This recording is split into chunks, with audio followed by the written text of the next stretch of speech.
Hello, Panthers, and welcome back. In this episode, we will be talking about Black History Month, and later you will hear a roundtable with Tori about video games. I'm Alex, and this is WeAre105. Let's get into it. We are 105.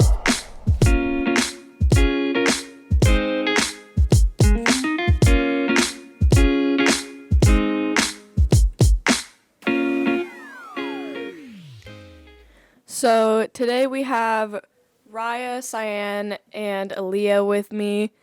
Our first question, what aspects of Black History Month would you say resonate with you the most? Honestly, I think it's just the history and the culture that Black History Month has all behind it because you have a lot of the African American idols that many people just look up to, and a lot of that reflects on the life that we have today.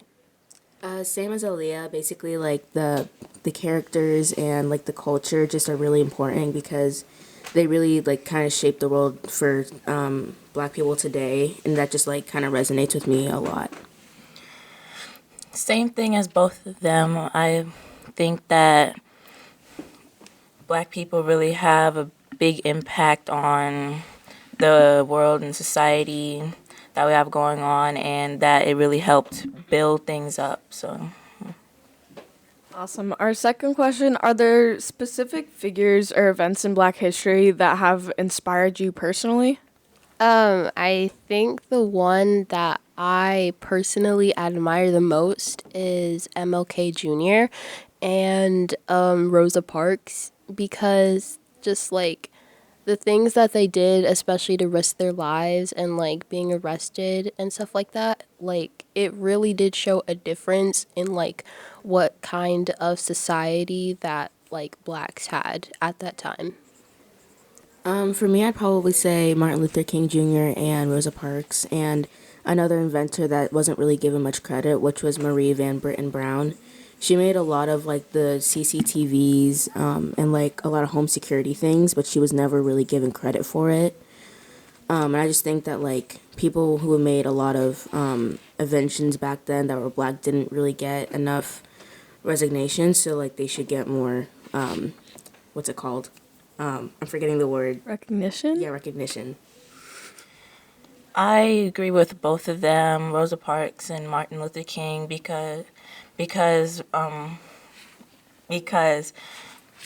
both of them like did a whole lot to make sure we was all recognized equally, and made sure that we could all be able to do things that made us feel welcome to the world and everything. So, How do you think Black History Month continues to raise awareness about African American achievements and struggles? I think just like looking back over the past maybe like 60, 70 years, it's just like maybe I think modern day people, they really think about like racism and like, the stuff that we have to go through just to try to fit in. And when we look back at like what has happened, it kind of in a way makes us stronger and want to continue because of the people that were able to get us to this point in like our lives. Yeah, same here. I'm gonna agree with her on that. It like really just like I feel like people really need to like look back sometimes because there is a lot of like racism in the world. But I feel like looking back would make people stronger or realize what people have to do just to fit in, like on here in our time or back like 60, 70 years ago. So I feel like people like looking back would really just like contribute, and you can see what people had to go through just to get where they are today. I agree with both of them, and like they said, when you look back at the things that our people did to be able to get us to where we are now is very surprising to me, and also I feel like we could do even more and build up off of what they made us be able to do. So, yeah, I agree. Would you say there are any like lesser known stories or individuals in Black History Month that you believe deserve more attention? There's definitely a lot of more like Black figures that deserve a lot of more attention. And it doesn't even have to be just modern day. It could be like in the past, because it's hard for me to say because there's so many people that have really like done their job that like at this point it's really hard to be able to recognize them. So yeah. Yeah, I'd say the same. Like, I feel like there's a lot of stories, and one of them, Marie Van Britten Brown, like I said earlier, she made a lot of inventions like the CCTV, the panic buttons that are like modern day now, and a bunch of other things that I'm forgetting. But like, she just like really helped inspire a lot of people to like make it more big as it is now. So I just feel like certain inventors that were like black didn't really get any attention that they needed because, not to be racist here at all, but I feel like some people would take that and like use it as their own or steal it if they didn't get a patent in time. So, yeah. I completely agree with both of them. And also, it's like kind of like, for me, I don't really know too many like black people from histories and stuff that have like done amazing things and everything. And I feel like if we had more attention on it, on all of them, then I feel like I would probably know quite a bit more than what I do now. 100%. I feel like it's not recognized enough, especially with the like people thinking they can say slurs and vulgar wording. Like It's derogatory. yeah, It's just derogatory. so bad. Yeah. Yeah. What's worse is that Why? like they won't even be like, it doesn't Sorry. matter if you're black, if you're white, if you're Hispanic, they're still gonna say it. Yeah. You can't stop it. It's actually really hard to. So Yeah. Yeah, I really hate it and everything because like they'll take it as a joke, but also to you, you know what your kind, your ancestors and everything have been through to get us to where we are. So as them taking it as a joke, it's like kind of like Yeah. disrespecting us. yeah. They think it's such a joke that it just gets ignored, except for the 1 month when even then you just get more crap about Yeah. it. Are there any cultural traditions or celebrations within the African American community that hold special significance for you during the month? I I think it's every February, like annually, that me and my family we were gonna watch like black related movies and just like the history and culture that it holds behind it. So it could be like a Disney movie, it could be anything like Malcolm X, MLK Jr., honestly anything. That's typically what we do. For me, usually I'll go visit my dad's side of the family, and we'll like make African American dishes and meals which are really good. Or we'll watch like movies about Black history. Sometimes we'll watch a Disney princess movie like Tiana because it kind of represents the culture about it. But otherwise, that's usually what I do: is just hang out with family and make dishes and movies. Yummy, I want good food. Invite me. Yeah. It's always the fried chicken that gets me. It's like yes, every yes. single time it's the fried chicken because like I can't hold back, I swear. Like the whole bowl will be gone by the time my family gets.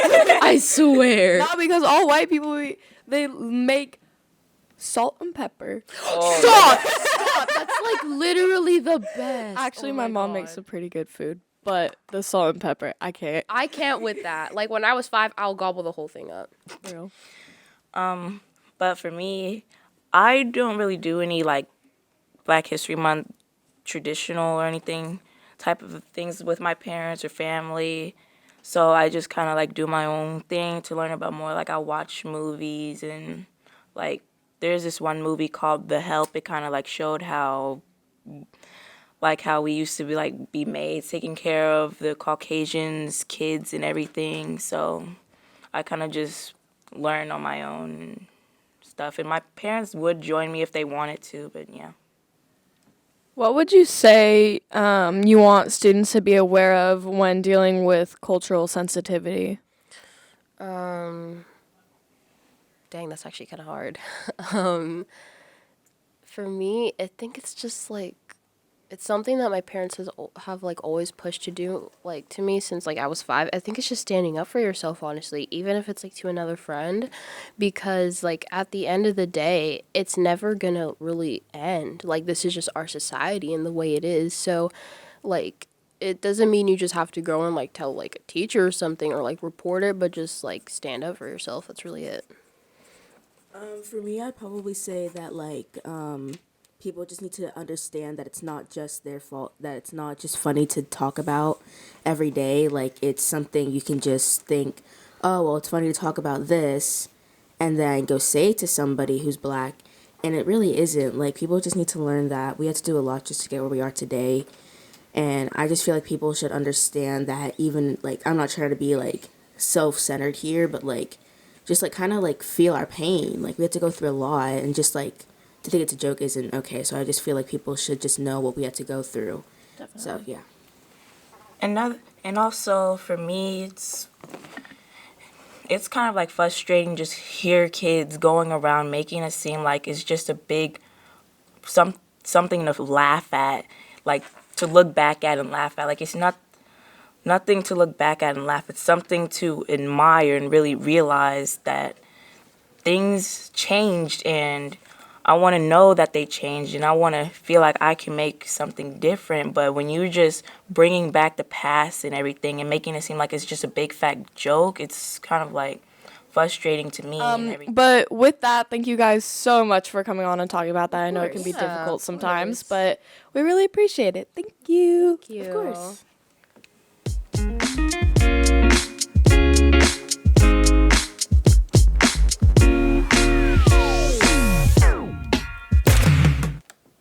WeAre105 and Gems TV interrupt this podcast for a brief message from our platinum and gold level sponsors this year. A big thanks to Tamerloo Studios, Morel Events, Far West Rentals, Sierra Pacific, Police Athletic League, and Empire Gymnastics. Thank you so much for your support and sponsorship. We really appreciate it. Now back to the podcast.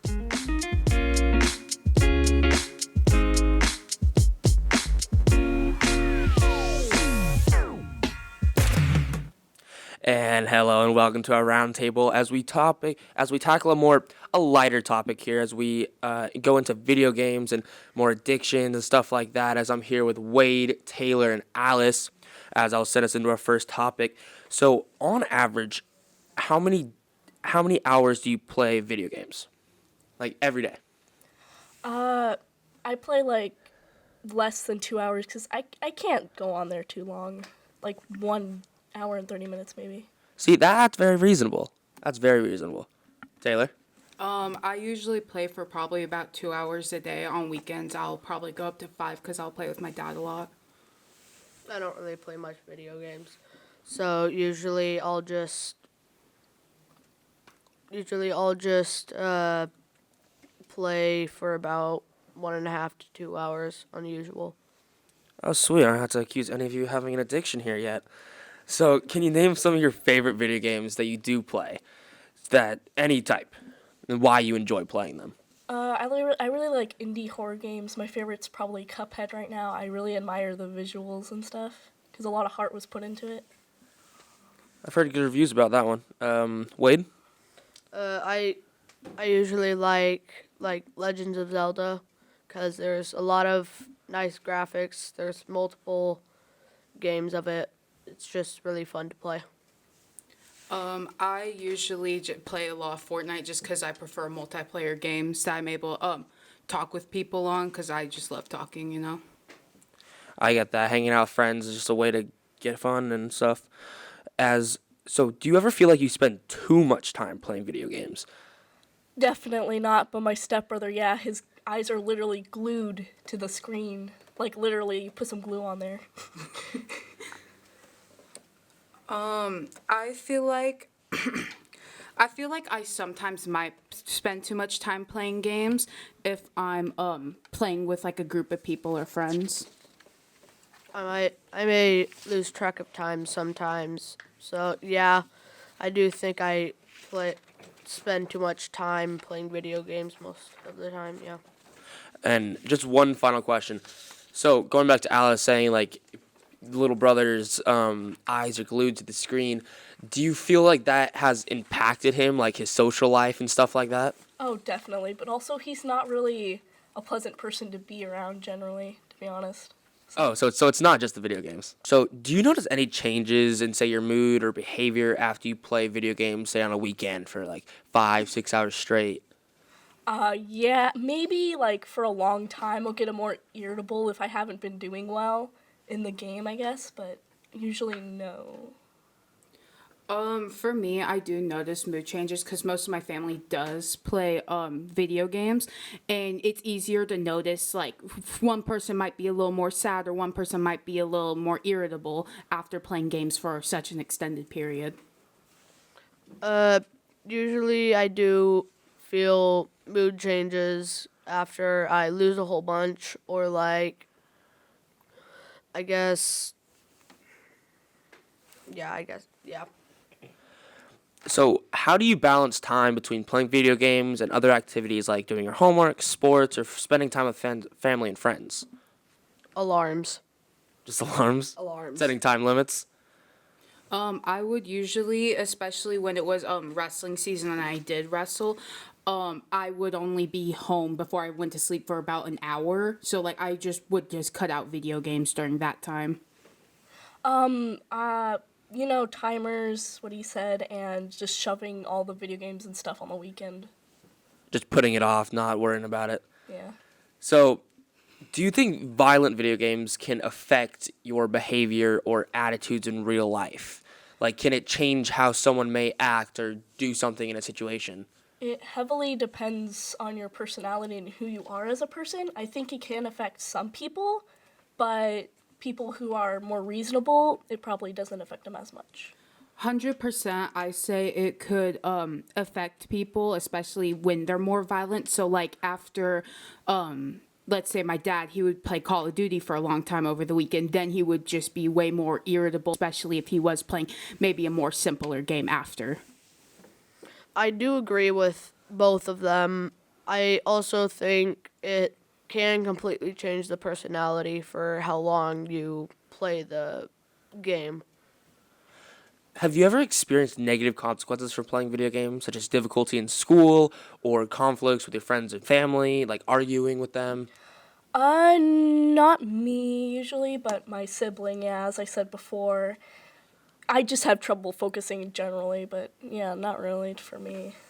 I say after playing a video game with very high visual effects, it can mess up my senses and make it so maybe the next day at school it would be really hard to focus just because my eyes are still used to having those really big visual effects. I also, again, agree with both of them. And yeah, it can have negative consequences. Your eyes can start to blur out after a while, and then, yeah. And thank you all for coming on to the podcast as we will send it back to Alex. A big thanks to all of our guests today, including Aaliyah, Cyan, and Raya talking to us about Black History Month, and our roundtable guest talking to us about video games. Reminder, you can tune in every 2 weeks for a new episode of WeAre105. Listeners, if you have any questions or podcast ideas, you can email us at gemcvwpusd.org.